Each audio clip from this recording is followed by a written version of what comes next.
Hi art students, Mrs. McIver here with a short little video for an art project that I think is pretty neat, and hopefully you'll give it a shot.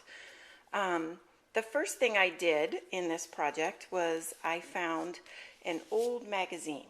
All right, so I just took a magazine from home, looked through it, and I found this image of a skier.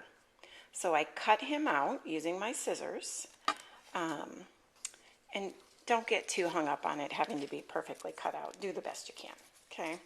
So I'm going to put him over to the side for now, and then on a piece of white paper, I went ahead and I drew the background.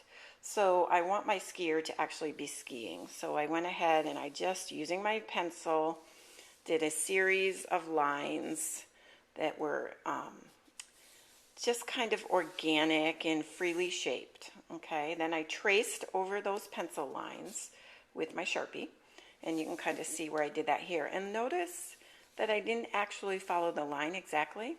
That's not a big deal. I'm going to take my eraser, and I can go ahead and just erase those pencil lines, okay? So find an eraser, and if it's not exact, it's not a big deal. So I'm going to erase those pencil lines, and then using my marker, I went back in and I created, using line, a contour to my mountain.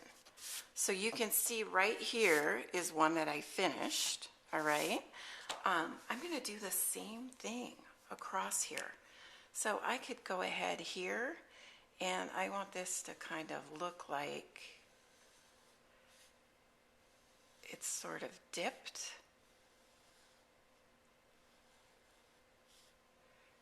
And just by using a series of lines, I can create that illusion of depth. So I'm going to go ahead and fill this whole thing in.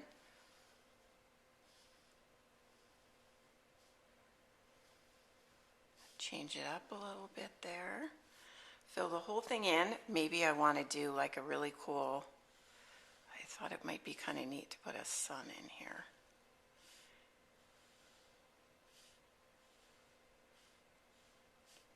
And then I'm just going to have my sun go out.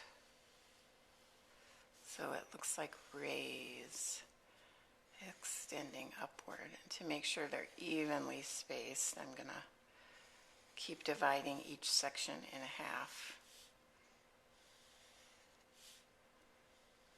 That way it doesn't get all weird on me, weird and wonky.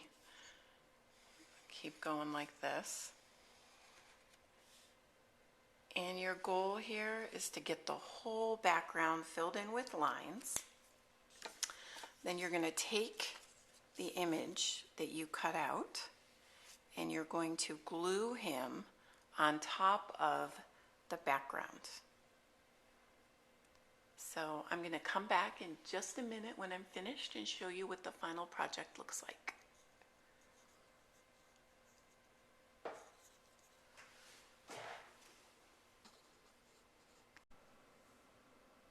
Okay, we're back, and you can kind of see what it looks like when it's finished. So I went back in, I filled in all of my background with these different contour lines. So it really looks like the mountains have some dimension to them. The other thing that I did was, after I finished with everything, I went back in and I did thicken up some of my lines, just for some variety here. And then the last step was to use just a little bit of glue. Don't overdo it. Just a little bit of glue. Remember, a dot, not a lot. Put it on the back of my image and then glued it to my background. So give it a shot, and then feel free to upload this either into Blackboard, or you can send me a picture. Good luck. Bye.